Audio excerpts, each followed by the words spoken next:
Doctor साहब, आज जो है इस्लामाबाद हाई कोर्ट ने अल अजीज़िया रेफरेंस में साबिक वज़ीर-ए-आज़म नवाज शरीफ साहब की अपील पर महल पर समाअत का फैसला कर लिया, क्या कहेंगे? ये 12 तारीख को मेरे ख्याल से नवाज शरीफ जी। साहब अभी तक तो जो आर्गूमेंट चल रहे हैं ये उनकी बाइज्जत बरियत हो जाएगी।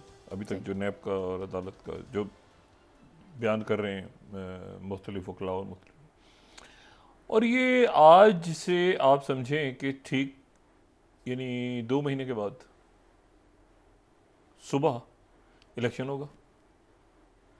7 तारीख होगी ना, 8 फरवरी की जी। शाम को 8 फरवरी को इलेक्शन है और इस वक्त जो है वो कोई 4-5 लाख सिक्योरिटी जो अहलकार हैं वो जाहिर है कि मामला देख रहे होंगे। जी। इलेक्शन कमीशन के अफसरान जो भी जिनकी ट्रेनिंग्स हो रही हैं वो सारे, और इस दौरान अदालतें, फैसले, नारे, सबबंदियाँ, मुकदमे, सज़ाएँ, नाअहलियतें, किसका क्या निशान होगा, कौन सी पार्टी किसके साथ खड़ी होगी, क्या होगा, ये अभी इन 2 महीनों में बहुत कुछ होना है, बहुत कुछ।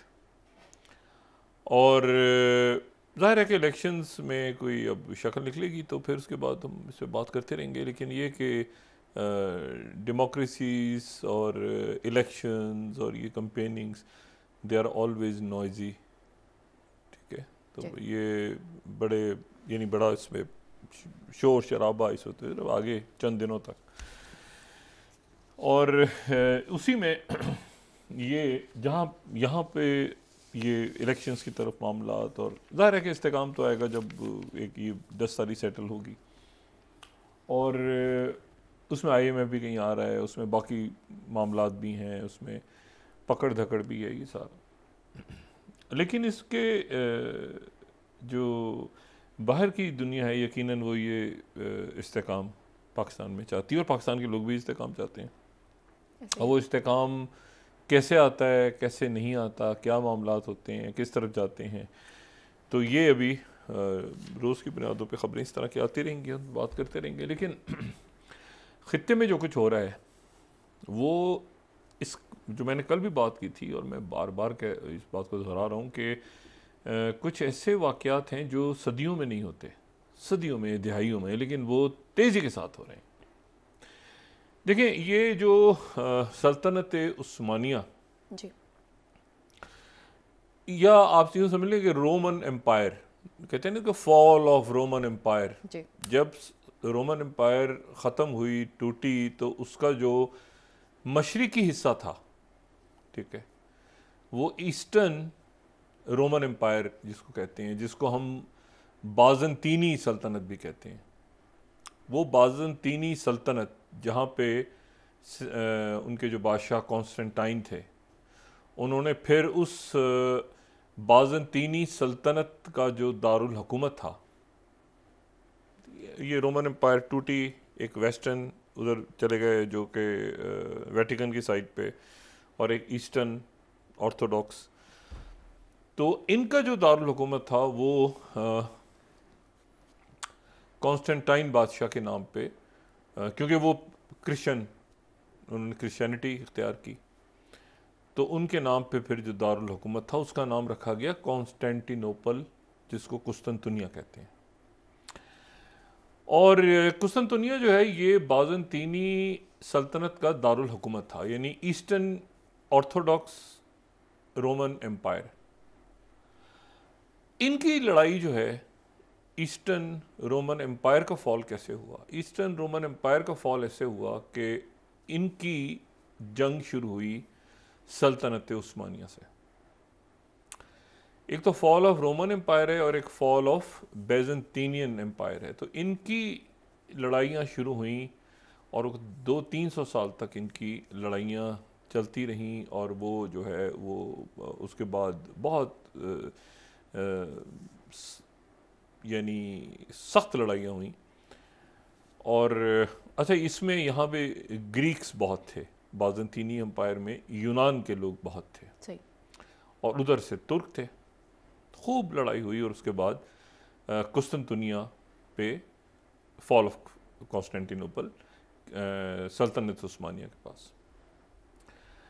और फिर उसके बाद जो है वो कई सौ साल तक फिर सल्तनत उस्मानिया का हिस्सा रहा। ये पूरा इलाका जो है बहुत फैली हुई थी सल्तनत उस्मानिया। यूनान ने 1830 में सल्तनत उस्मानिया के ख़िलाफ़ वहाँ पे बगावत हो गई, उन्होंने अलग होने का ऐलान कर दिया। उसके बाद जनाब सल्तनत उस्मानिया की खूब लड़ाइयाँ हुई यूनान के साथ, ये बैल्कन्स के इलाकों में, और ये यहाँ पे सल्तनत उस्मानिया भी ज़वाल पजीर थी, लेकिन उस वक्त इतनी ज़्यादा नहीं थी। वो आहिस्ता आहिस्ता फिर वो मुख्तलिफ उसकी लड़ाइयाँ कहीं रशियंस के साथ हो रही है, कहीं किसी के साथ, तो सल्तनत उस्मानिया। और फिर अल्टीमेटली सल्तनत उस्मानिया पहली, अच्छा बैल्कन की वॉर्स हो रही हैं, तो सल्तनत उस्मानिया अल्टीमेटली जो है वो पहली जंग अजीम के बाद टूट गई। अच्छा, जब टूट गई तो जो यूनान था वो इत्तेहादी अफवाज के साथ था, तो यूनान को बहुत फ़ायदा हुआ।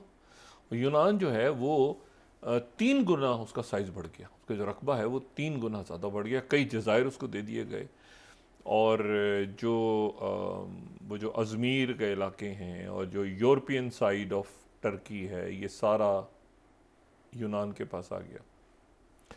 वो ट्रीटी ऑफ वर्साइलेस जिसको कहते हैं, ट्रीटी ऑफ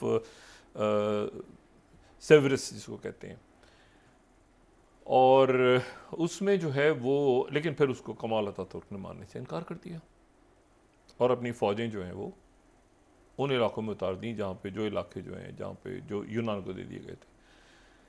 फिर खूब लड़ाई हुई यूनान की और तुर्कों की, और कमाल अतातुर्क ने यूनान को वहाँ से निकाल दिया, और अल्टीमेटली फिर मुज़ाकरात हुए, ये हुआ, आपस में लड़ाइयाँ होती रहीं। एक बहुत अहम समंदर है एजियन सी। एजियन सी जो है वो दरमियान में आता है, मेडिटेरियन के साथ मिलता है, और एजियन सी के कई जज़ायर, उन पे लड़ाई होती रही सल्तनत उस्मान। ये वो जज़ायर हैं जहाँ पे यूरोप की सारी, यानी जज़ायर और ये समंदर जहाँ पे वो जंगें, तारीख़ी जंगें जो लड़ी गई हैं पुराने यूरोप की, या यहाँ से तिजारतें हुई हैं, कंपनीज़ बनी हैं मुख्तलिफ, तो ये समंदर बड़े इंपॉर्टेंट हैं, उनकी तारीख़ का बड़ा अहम हिस्सा है। हम लोग शायद इसको यहाँ ज़ाहिर है कि बड़े सग़ीर में हमने शायद नाम भी नहीं सुने, लेकिन अगर आप वहाँ जाएँ तो वहाँ पर इनकी बहुत अहमियत है। इस जगह से नेपोलियन गुजरा था तो यहाँ पे ये हुआ था, तो यहाँ पे ये हुआ था। अब जनाब ये हुआ कि एजियन सी जो है वो एजियन सी की के ऊपर मतलब इस तरह से हुआ कि दोनों मुल्क फिर दूसरी जंग अजीम के बाद, यूनान भी और तुर्की भी, ये दोनों बन गए नेटो का हिस्सा। 1952 में जब नेटो बना तो नेटो का हिस्सा बन गए, लेकिन इनके दरमियान कशीदगी रही और तलखी रही, और एजियन सी के अंदर चूंकि बहुत ज़्यादा बड़े ज़खायर हैं गैस के और ऑयल के, तो उसके ऊपर एजियन सी के ऊपर इनकी तलखी रही हमेशा, और इतनी तलखी ज़्यादा रही कि इनके दरमियान जंग तक हो गई। मतलब एक मरहला ऐसा आया, क्योंकि एक बहुत बड़ा जजीरा है वहाँ, जिस जजीरे को कब्रस कहते हैं, साइप्रस, तो साइप्रस में फ़ौज उतार दी तुर्की ने, क्योंकि यूनान जो है वो साइप्रस को अपना हिस्सा बनाने जा रहा था। इन्होंने कहा ये तो मुतनाज़ जजीरा है, इसको तो सवाल ही पैदा नहीं होता यूनान का हिस्सा बने, तो सब फौज उतार गए। नतीजा क्या निकला कि साइप्रस जो है वो 2 हिस्सों में तकसीम हो गया। जैसे आप देखें ना, जैसे कोरिया है, तो कोरिया जो है वो 2 हिस्सों में तकसीम है, इसी तरह से कब्रस भी 2 हिस्सों में तकसीम है। उसका जो शुमाल है, उसका जो नॉर्दर्न इलाका है वो तुर्की के पास है, उसको तुर्की ही तस्लीम करता है, और बीच में मिलिटराइज जोन है जहाँ पे अक़वाम मुत्तहिदा की, बिल्कुल आपको ऐसा लगेगा जैसे कोरिया की तरह का एक लाइन खींची हुई है बीच में, और कब्रस जो है, इवन जो निकोसिया उनका दारुल हुकूमत है वो भी 2 हिस्सों में तकसीम है, और बीच में दरमियान में एक जो है नक्शे पे देखे तो एक तरह से ऊपर जो है नॉर्थ का इलाका और नीचे रिपब्लिक ऑफ साइप्रस है, जिसको जो कि दुनिया जो तस्लीम करती है, लेकिन तुर्की की फौज ऊपर बैठी है। इतनी शदीद लड़ाई, और कई दफ़ा तो ऐसा हो फौजें तैयार हो गई कि जी अब जहाज़ गिराते हैं, अब जहाज़ डिबोते हैं, मतलब फुल जंग की तैयारी ना। यूनान, कभी यूरोपीय यूनियन आ रहा है बीच में, कभी दूसरे मुल्क आ रहे हैं बीच में इनकी सुलह से, लेकिन तलखी, तारीखी तलखी है ना, वो सल्तनत उस्मानी और बाज़ंतीनी एम्पायर के दौर से चले जाएं। अब जनाब क्या हुआ है कि बीच में तैयब अर्दोगन जो है वो 2017 में गए वहाँ पे, फिर वहाँ पे वो 1923 का माहदा फिर सामने आ गया, फिर वो दौरा ख़राब हो गया, फिर बातें जंग की जंगें और मामला, तो फिर लिबिया में किसने क्या करना है, और ये मुल्क आपस में। अब जनाब अचानक तैयब अर्दोगन जो है आज यूनान पहुँच गए, और तैयब अर्दोगन जो हैं उन्होंने यूनान पहुँच के, और ये एक जो डेली सबाह कह रहा है टर्की का, अर्दोगन अराइव, तीसरी slide, Erdogan arrives in Greece for new chapter in relations, और राइटर्स कह रहे हैं turning over a page, Greece and Turkey agree to mend ties. ये मैंने कहा ना कि तारीखी वाक़यात हैं। उनके जो वज़ीर आज़म हैं मिट्सो तास्की, उनके साथ एथेंस में मुलाकात हुई है, दोनों रहनुमा बैठे हैं, जज़ायर के ऊपर बात हो रही है, ऑयल के ऊपर बात हो रही है। ये इसलिए इम्पोर्टेंट है कि ये जहन में रखे, ये साइप्रस है, ये साइप्रस का मामला है, और ये वो साइप्रस है जो कि मेडिटेरियन सी, जहाँ से इस गज़ा का कश्ती में बैठ के लोग गए थे। तो ये मुल्कों के दरमियान अगर ताल्लुकात बेहतर होते हैं तो कब्रस के ताल्लुक मामलात भी सुधर जाएंगे।